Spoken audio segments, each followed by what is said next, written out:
ऑस्टियोज का मतलब है बोन, माइलोज मतलब बोन मैरो एंड आइटिस मतलब इन्फ्लेमेशन। इसका मतलब है कि बोन और बोन मैरो का इन्फ्लेमेशन और इन्फेक्शन, उसको हम ऑस्टियोमाइलाइटिस के नाम से जानते हैं। कॉमन सिम्टम है वो है दर्द होना, जो हड्डी के ऊपर की जो चमड़ी है उसमें लाल होना, वहाँ से पस निकलना और कंटिन्यूस डिस्चार्ज होना, ये कॉमन लक्षण है। ये इन्फेक्शन हड्डियों में या तो खून के द्वारा आ सकता है, शरीर में कहीं और जगह पे इन्फेक्शन है वो खून के द्वारा हड्डियों तक पहुंच सकता है, या फिर कोई एक्सीडेंट हुआ जिसके अंदर की बोन को चोट लगा है या ओपन फ्रैक्चर है, या फिर कोई ऑपरेशन हुआ है जिसमें चीरा लगा के बोन तक पहुंचा गया है, उस स्थिति में इन्फेक्शन हो सकता है जो कि बोन में पहुंच जाता है और ऑस्टियोमाइलाइटिस कॉज करता है। पेशेंट को ऑलरेडी इन्फेक्शन शरीर में है या फिर ऐसा कोई कारण है जिससे कि इन्फेक्शन हो सकता है, जैसे कि कोई चोट लगी है, उस स्थिति में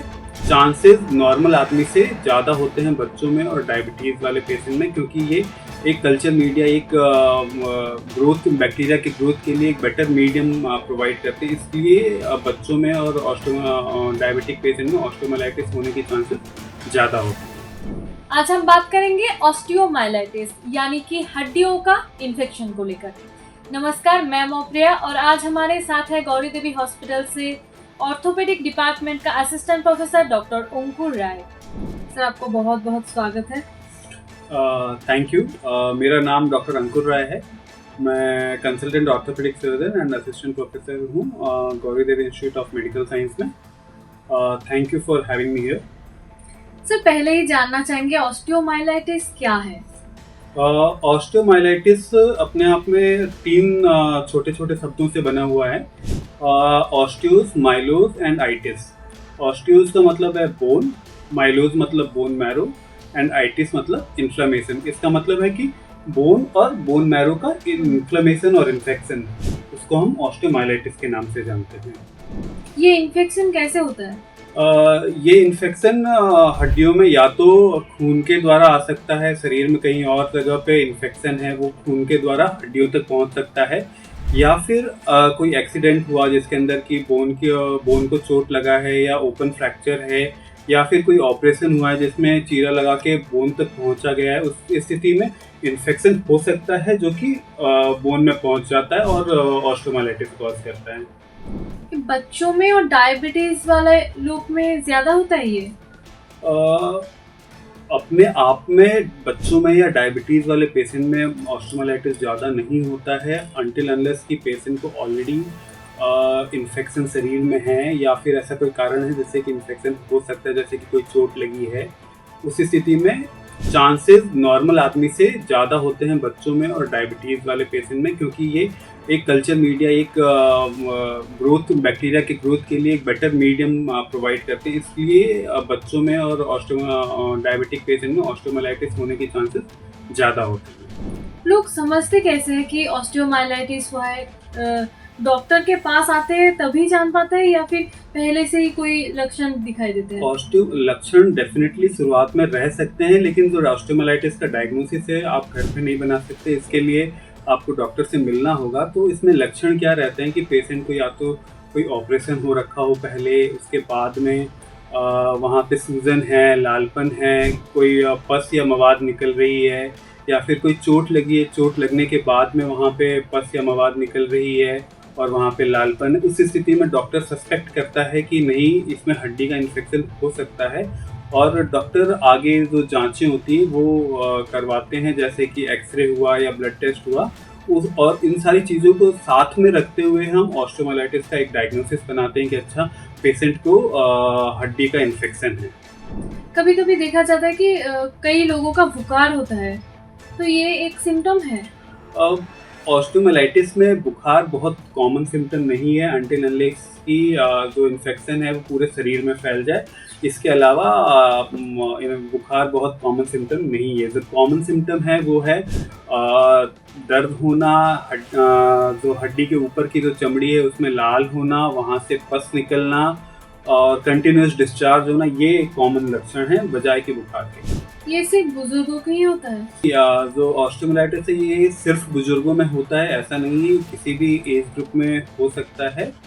अगर जैसा कि मैंने पहले कहा कि अगर वहाँ पे पहले ऑपरेशन हो रखा है या पहले कोई चोट लगी है, जैसे कि स्किन ओपन हुई है और वहाँ पे ओपन फ्रैक्चर हुआ है उस स्थिति में, या फिर शरीर में और कहीं इन्फेक्शन है और वो इन्फेक्शन हड्डी में पहुँच रहा है, और ये तब होता है जबकि पेशेंट का अंडरलाइंग इम्यूनिटी जो है वो कम है। इस स्थिति में ऑस्टियोमाइलाइटिस होने के चांसेस ज़्यादा रहते हैं।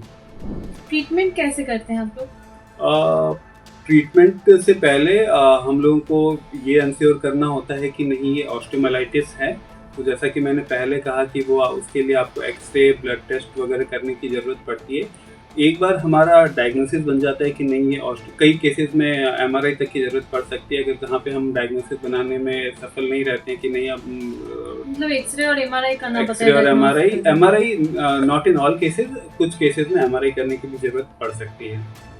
तो एक बार हम श्योर हो जाते हैं कि नहीं ये ऑस्टियोमाइलाइटिस है, उसके बाद डिपेंडिंग अपॉन कि किस टाइप का ऑस्टियोमाइलाइटिस है, ये 3 तरह का हो सकता है डिपेंडिंग अपॉन कि आपका ड्यूरेशन कितना है। अगर 2 हफ्ते से कम का है तो इसको एक्यूट ऑस्टियोमाइलाइटिस बोलते हैं, 2 से 6 हफ्ते का ड्यूरेशन है तो इसको सब एक्यूट बोलते हैं, और अगर 6 हफ्ते से ज़्यादा का इन्फेक्शन है तो अपन इसको क्रॉनिक ऑस्टियोमाइलाइटिस कहते हैं। तो डिपेंडिंग अपॉन कि कौन सी वैरायटी है उसका ट्रीटमेंट डिफर करता है।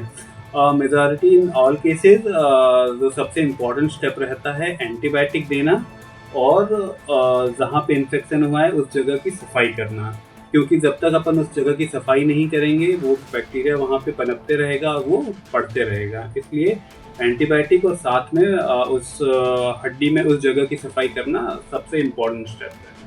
घर में कैसे समझे कि क्रॉनिक स्टेज में है अभी? अगर डिस्चार्ज आ रहा है, साइनस बन गया है और वो कंटिन्यूस ऑन एंड ऑफ वहाँ से पस निकलता रहता है, पेशेंट को पेन रहता है, उस जगह पे लालपन है, तो हम ये समझ सकते हैं। और अगर ड्यूरेशन 6 वीक से ज़्यादा की है तो अपन ये समझते हैं कि ये क्रॉनिक ऑस्टियोमाइलाइटिस है। क्रॉनिक ऑस्टियोमाइलाइटिस का इलाज बाकी एक्यूट और सब एक्यूट ऑस्टियोमाइलाइटिस से अलग होता है, इसलिए क्योंकि इसके अंदर काफ़ी एक्सटेंसिवली बोन का इन्वॉल्वमेंट रहता है। तो उस इन्फेक्टेड बोन को जब तक हम हटाते नहीं हैं तब तक वो इन्फेक्शन जाएगा नहीं। और प्रॉब्लम ये है कि अगर हम बोन को हटाते हैं तो उसके बाद एक सिग्निफिकेंट बोन गैप बन जाता है, तो उस बोन गैप को भरना एक अलग समस्या है। उसको हम कई तरीकों से हल कर सकते हैं, जैसे कि इलिज़ारो के माध्यम से या फिर बोन ग्राफ्ट डाल के। सर आपने बोला कि ब्लड के माध्यम से भी हड्डियों में इन्फेक्शन होता है, तो हड्डियों में सिर्फ होता है या ब्लड में भी इन्फेक्शन दिखाई देते हैं? ब्लड में भी इन्फेक्शन दिखाई देता है। अब ये चांस की बात है कि वो इन्फेक्शन आपका कहाँ पे फैलता है। वो फैलने के लिए आपका बोन में भी फैल सकता है, वो शरीर के किसी और हिस्से में भी फैल सकता है। सर आपको बहुत बहुत धन्यवाद। Thank you. आप लोगों ने सुना हमारे विशेषज्ञ ने क्या बोला। अगर इस बारे में आप लोगों को और भी कुछ जानकारी चाहिए तो कमेंट बॉक्स पे कमेंट कीजिए। तब तक सुस्त रहिए, सचेत रहिए। धन्यवाद।